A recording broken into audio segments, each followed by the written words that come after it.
महाभारत कथा में आप सभी का स्वागत है। आज की कथा में मैं आपको बतलाऊंगा कि किस प्रकार दुर्योधन ने भगवान श्री कृष्ण के सामने धर्मयुक्त बातें कहकर भगवान को अपनी ओर मिलाने का प्रयास किया तथा क्यों श्री कृष्ण ने दुर्योधन का भोजन अस्वीकार कर महात्मा विदुर जी के घर भोजन किया और विदुर जी ने श्री कृष्ण से क्या कहा। वैशंपायन जी कहते हैं, जन्मेजय, इसके पश्चात महाबाहु श्री कृष्ण कुंती से आज्ञा ले उनकी प्रदक्षिणा करके दुर्योधन के महल की ओर गए।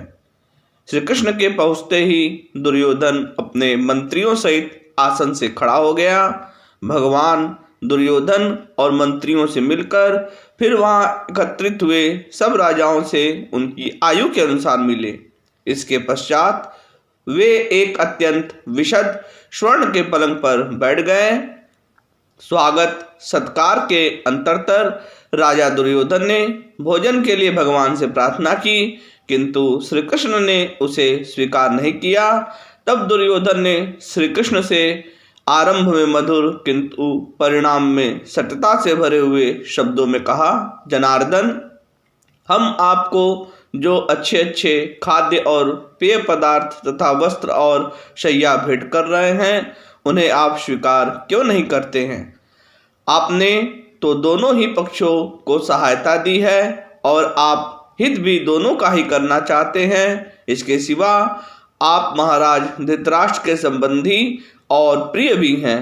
धर्म और अर्थ का रहस्य भी आप अच्छी तरह जानते ही हैं, अतः इसका क्या कारण है यह मैं सुनना चाहता हूँ। दुर्योधन के इस प्रकार पूछने पर भगवान श्री कृष्ण ने अपनी विशाल भुजा उठाकर मेघ के समान गंभीर वाणी से इस प्रकार कहा, राजन, ऐसा नियम है कि दूत अपना उद्देश्य पूर्ण होने पर ही भोजन आदि ग्रहण करते हैं।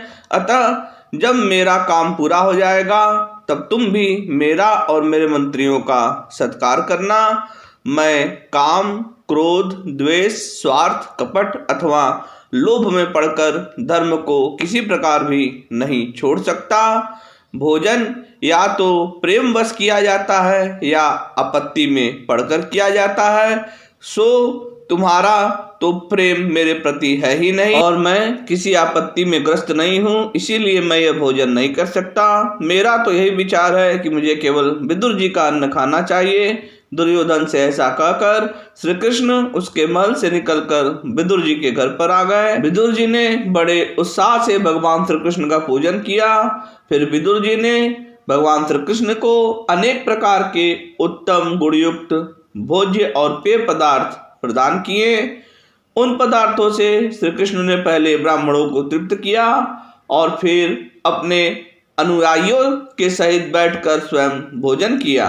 जब भोजन के पश्चात भगवान विश्राम करने लगे तो रात्रि के समय विदुर जी ने कहा, केशव, आप यहाँ आए यह विचार आपने ठीक नहीं किया।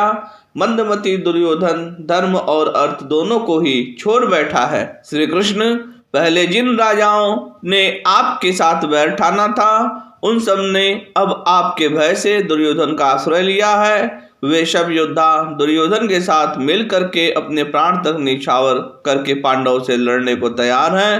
अतः आप उन सब के बीच में जाएं, यह बात मुझे अच्छी नहीं लगती। भगवान श्री कृष्ण ने कहा, विदुर जी, एक महान बुद्धिमान को जैसी बात करनी चाहिए आपने मुझसे वैसी ही बात कही है और मैं यह भी जानता हूँ कि आप मेरे हितैषी हैं। मैं यहाँ संधि कराने के लिए आया हूँ। दुर्योधन ने यदि मेरी धर्म और अर्थ के अनुकूल हित की बात सुनकर उस पर ध्यान न दिया तो अपने किए का फल भोगेगा। इसके पश्चात यदुकुलभूषण श्री कृष्ण पलंग पर लेट गए। वह सारी रात महात्मा विदुर और श्री कृष्ण के इस प्रकार बातचीत करते करते बीत गई। जय श्री कृष्ण।